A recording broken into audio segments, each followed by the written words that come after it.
The space above your ceiling is 140 degrees, forcing your AC to run 4 extra hours a day, adding $90 a month to your bill. Your attic is cooking you alive. Buried in a 1946 Penn State archive is proof that a $4 fix drops that temperature 20 degrees. The Amish perfected it 2 centuries ago. A $25 billion industry has every incentive to keep it buried. A digital thermometer jams up against the attic rafters. The reading flashes 140 degrees. Upstairs, the air is thick, heavy, and still. Sweat beads along your hairline just walking up the steps. Meanwhile, the air conditioner grinds away hour after hour, trying to push back a wall of heat pouring down from above. The electric meter spins faster. 4 extra hours of compressor runtime every single day, just to keep the house barely tolerable. That's another $90 tacked onto the monthly bill, and the ceiling in the upstairs bedroom still creeps 5, 6, sometimes 7 degrees higher than the thermostat setting. The attic acts like a furnace, an invisible engine that never shuts off, even after dark. It doesn't matter how thick the insulation is.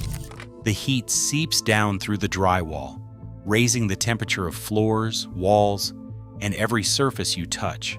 The cost isn't just comfort. Each summer, the relentless heat shortens the life of your roof, baking the shingles from underneath, forcing replacements years ahead of schedule. All this while the solution, proven, cheap, and sitting in plain sight for generations, has been ignored. The pain is real, the numbers are right there on the bill, and the question hangs in the air: why does it have to be this way? Sealed attics in modern houses are designed to keep out moisture and pests, but they also trap heat with ruthless efficiency. The standard venting approach, small gable or soffit vents, often undersized since the 1960s, fails to move enough air to counteract the daily heat load. Building codes might call for 1 square foot of vent area per 300 square feet of attic, but field surveys show many homes falling short, sometimes by half. As a result, attics routinely run 20 to 25 degrees hotter than the air outside, pushing the temperature past 140 degrees Fahrenheit on sunny afternoons. This trapped heat doesn't just make the upper floors miserable, it seeps through insulation, drywall, and every structural gap, raising bedroom temperatures by 2 to 4 degrees Celsius above the thermostat setting. The air conditioner works overtime, but the heat lags behind, radiating down into living spaces long after sunset. That lag means families pay for cooling hours after the sun goes down, with no relief. The consequences go deeper than comfort. Asphalt shingles, the most common roofing material in the U.S., are rated for a maximum deck temperature of about 70 degrees Celsius. Above that, the adhesive softens and fails, granules loosen, and the roof ages at double speed. Manufacturer tests confirm that repeated exposure to attic temperatures over 158 degrees Fahrenheit cuts shingle life from 30 years to just 15. Yet the industry keeps building the same way, with venting ratios that look good on paper but fail in practice, leaving homeowners to foot the bill for premature roof replacements and runaway cooling costs. The real flaw isn't just in the attic's design, it's in the refusal to learn from proven, low-cost alternatives that have been documented for generations, but ignored by mainstream builders. Eli Miller stands beneath the roofline of his family's barn, tracing the outline of a weathered wooden cupola perched at the ridge. This is the engine. No wires, no fans, just a hollow box with angled louvers and a clear path for rising air. As the sun beats down, attic air heats up, expands, and races upward. The temperature difference between the stifling attic and the cooler outside creates a pressure gradient.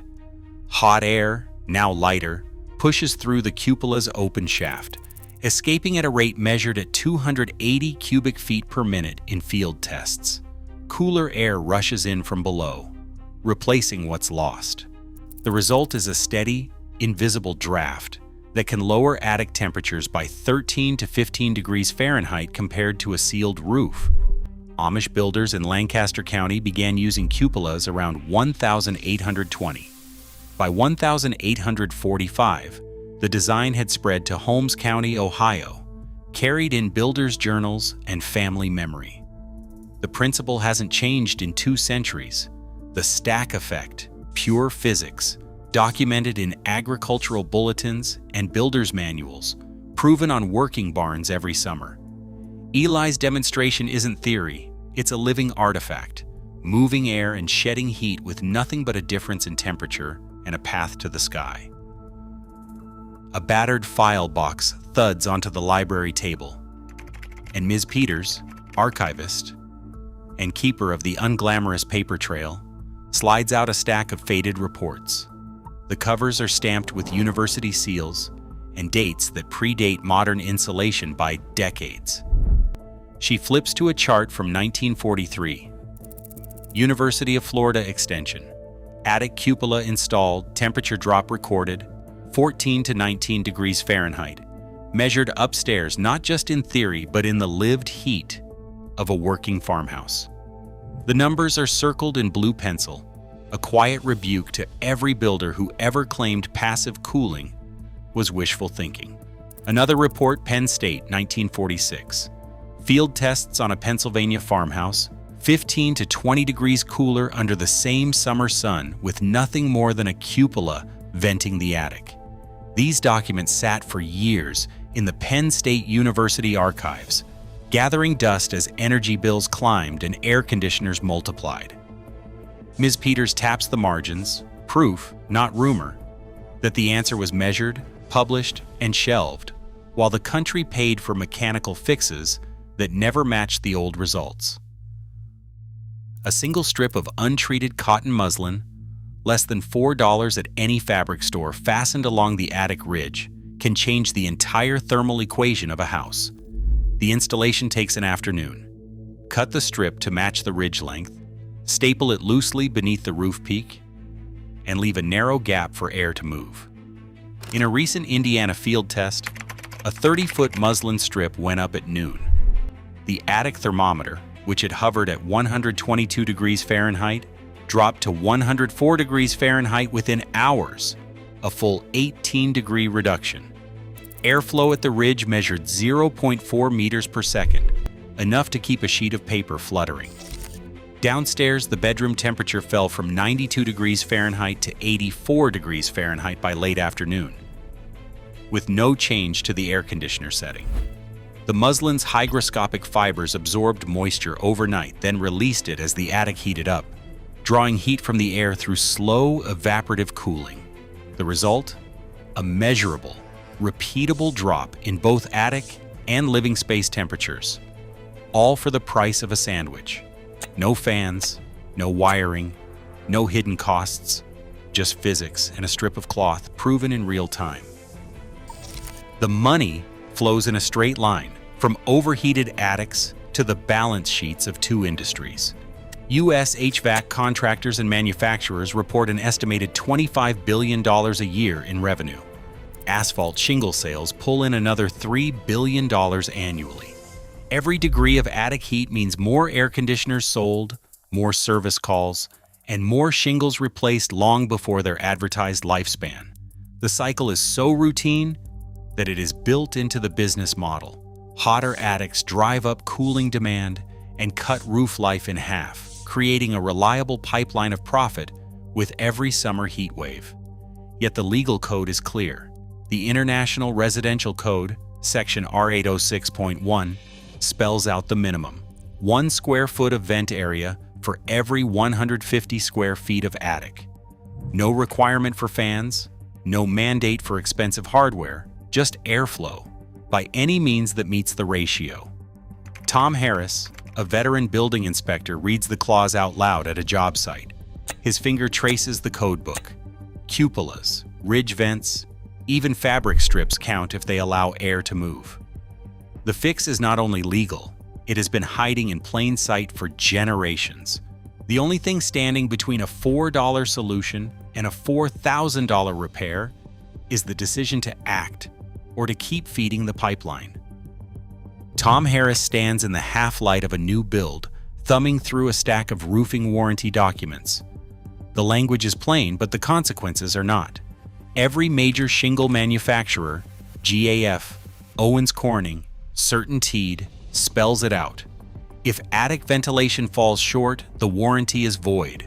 Excessive heat buildup, failure to meet minimum ventilation per code, coverage nullified, the phrases repeat, line after line. Harris reads aloud, his finger pausing on the clause that shifts the risk onto the homeowner. It doesn't matter if the shingles are only a few years old. If the attic runs hot, if the airflow isn't there, the manufacturer walks away. No payout for curling, no help for granule loss, no recourse when the roof fails years ahead of schedule. The fine print turns a heat problem into a financial trap. The attic bakes, the roof deteriorates, and the bill lands squarely in the homeowner's lap, all because an overlooked vent or a missing cupola let the temperature climb. The industry's escape hatch is hidden in plain sight, buried in warranty PDFs and legal disclaimers, waiting for the next claim to be denied.